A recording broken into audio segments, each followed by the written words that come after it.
भारत के बढ़ते कदमों को देखते हुए बड़े बड़े लोगों और बड़े बड़े देशों के मन में हलचल पैदा हुई है और जब बंदा छटपटाता है तो क्या करता है, उलझुल कमेंट करता है। इसी कड़ी में भारत के प्रधानमंत्री नरेंद्र मोदी पे एक ताजा तरीन कमेंट किया है जॉर्ज सोरोस ने, जिसका जबरदस्त जवाब हमारे विदेश मंत्री, हमारे असली हीरो एस जयशंकर ने दे तो दिया है।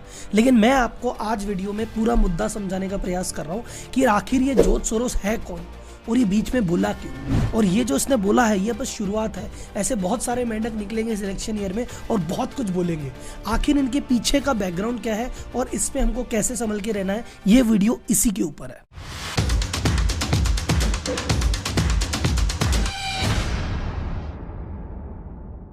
तो आखिर कौन है जॉर्ज सोरोस?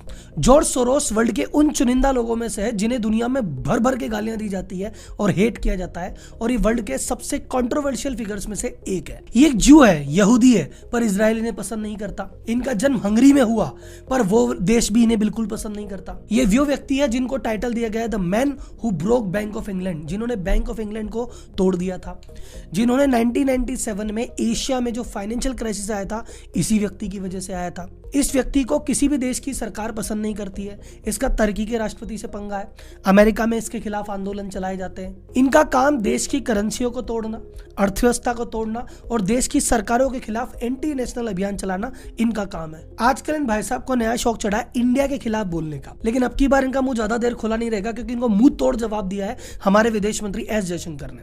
तो इन्होंने क्या कहा, क्यों कहा, यह आदमी है कौन, इसने इतने पैसे कमाए कहां से और ये पैसे खर्च कहां पे कर रहा है और ये क्यों देश के लिए या विश्व के लिए एक खतरा है, इस वीडियो में चर्चा करेंगे। ये वर्ल्ड के top 10 richest hedge fund managers की लिस्ट में है। ये विश्व के 375वें नंबर के सबसे अमीर व्यक्ति हैं। इनकी संपत्ति 6.5 बिलियन, लगभग 52,000 करोड़ रुपए है। लेकिन इससे भी कहीं ज्यादा अमाउंट, 30 बिलियन से ज्यादा अमाउंट ये अलग अलग जगह डोनेट कर चुके हैं, और 18 बिलियन यानी लगभग 1 लाख करोड़ से भी ज्यादा का अमाउंट इन्होंने खुद की ही ट्रस्ट है उसको डोनेट किया है। तो अब ये डिस्कस करते हैं इतना पैसा इन्होंने कमाया कैसे और ये खर्च क्यों कर रहे हैं, और सबसे इंपॉर्टेंट इतनी गालियां क्यों खाते हैं। 1944 में जब हिटलर आया तो इनको भैया वहां से भागना पड़ा और वहां से लंदन आए और लंदन स्कूल ऑफ इकोनॉमिक्स से इन्होंने अपनी पढ़ाई पूरी की। वहां से ये अमेरिका शिफ्ट हो गए और अमेरिका शिफ्ट होके इनको जो चस्का लगा वो लगा इन्वेस्टमेंट करने का, और उन्होंने खुद का इन्वेस्टमेंट फंड चालू किया 1973 में। पहले फंड का नाम था सोरोस फंड मैनेजमेंट, बाद में इसका नाम बदल के क्वांटम फंड कर दिया गया। ये फंड अगर देखा जाए तो he is a legendary investor, मतलब छोटे मोटे इन्वेस्टर नहीं है। उस फंड ने 40 सालों तक 20% की CAGR से रिटर्न दिया। इसका मतलब ये हर 3.5 साल में अपना पैसा डबल कर रहे हैं पिछले 40 साल से। तो इनका रिकॉर्ड देखोगे तो आदमी भला लगेगा कि यार खूब पैसे कमाए, खूब इंटेलिजेंट है, पहले भी पैसे वाला था, पढ़ाई भी अच्छी की, पैसे भी खूब कमाए। क्या कमी है इसमें?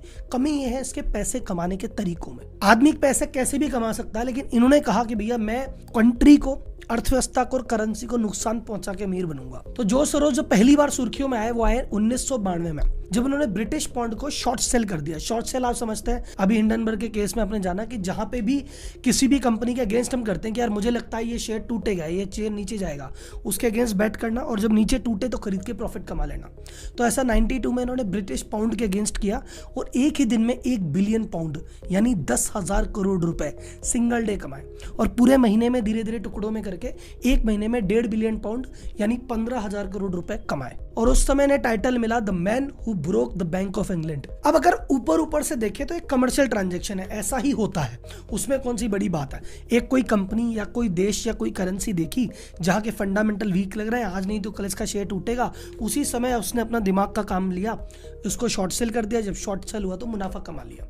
बात सही है, लेकिन आप सोचिए जब भी इस तरह के ट्रांजैक्शन किए जाते हैं, मुनाफा तो होता है 1-2 व्यक्तियों का, 1-2 संस्थाओं का, बट पूरी इकोनॉमी ध्वस्त हो जाती है और उसके चक्कर में छोटे और मध्यम वर्गीय व्यापारी हो या आम आदमी को बहुत डिफिकल्टी उठानी पड़ती है। अब अगर एक बार इंसिडेंस होता 92 में कि भाई एक बार कर लिया होगा बाई चांस, क्या फर्क पड़ता है, पर 1997 में दोबारा किया। थाईलैंड का जो भाट था उसके अगेंस्ट दोबारा ये चीज की, वहां भी पैसा कमाया।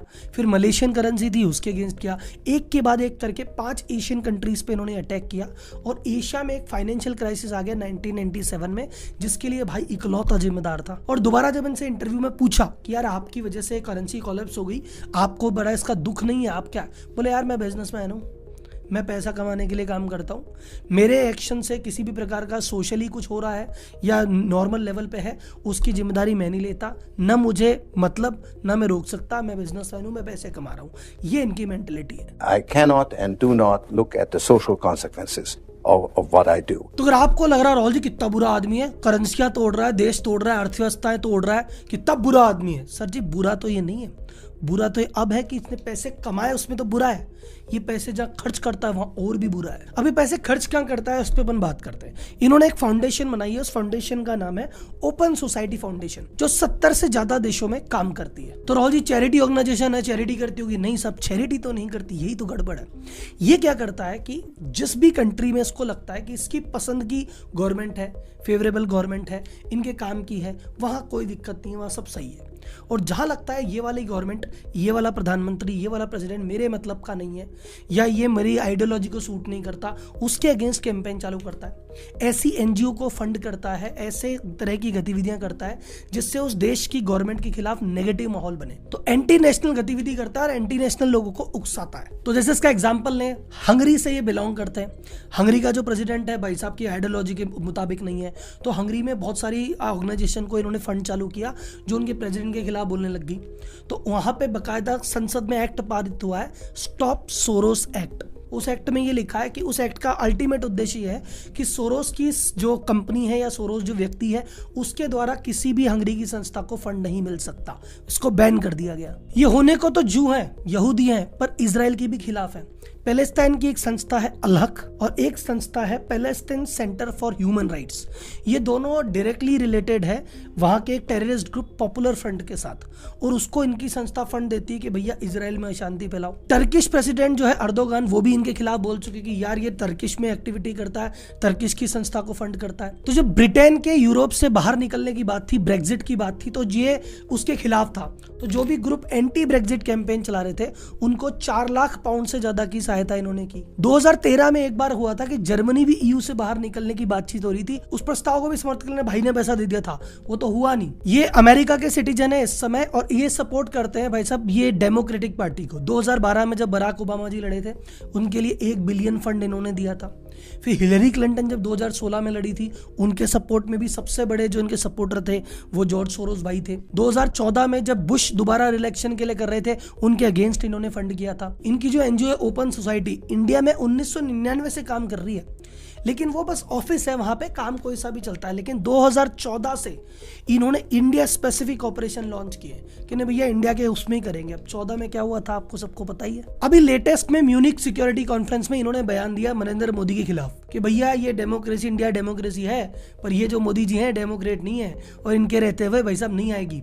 तो एस जयशंकर प्रसाद ने इनको जो जवाब दिया उसी जवाब से मुझे क्लैरिटी आई कि इतना सब कुछ हो रहा है। तो एस जयशंकर प्रसाद हमारे हीरो और जब तक के सबसे बेस्ट विदेश मंत्री, उन्होंने कहा he is old, he is rich, he is opinionated and he is dangerous.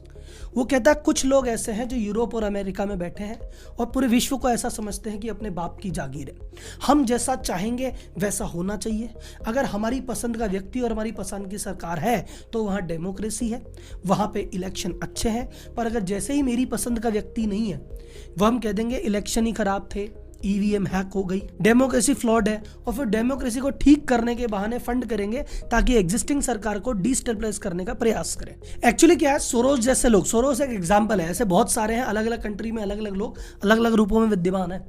लेकिन इनको क्या लगता है हम अमीर है, हम पैसे वाले हैं, हम डेवलप कंट्रीज हैं, तो ये भारत जैसी छोटी मोटी कंट्रियां ये हमारे हिसाब से चलनी चाहिए, इसमें हमारे वाली सरकार, हम जो चाहे वैसा हो।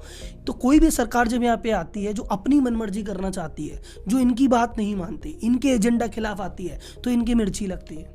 और अब धीरे धीरे भारत जग गया है। अब भारत भी टॉप 5 इकोनॉमी में आ गया है, टॉप 3 में आने की प्रयास कर रहा है। अपनी इंडिपेंडेंट फॉरेन पॉलिसी है, वेस्ट की नहीं सुनता, यूरोप की नहीं सुन रहा, अमेरिका की नहीं सुन रहा। तो इनकी छाती पे सांप लौट रहे हैं कि यार ये हो क्या रहा भारत में, हमारे कंट्रोल से बाहर तो नहीं जा रही बात। तो सोरोस भैया और बाकी ऐसे विचार रखने वाले लोग, भारत देश भी जग गया है, भारत देश की जनता भी जग गई है। उनको पता है कि भैया क्या सही क्या गलत, हम हमारे घर घर में लड़ाई कर लेंगे।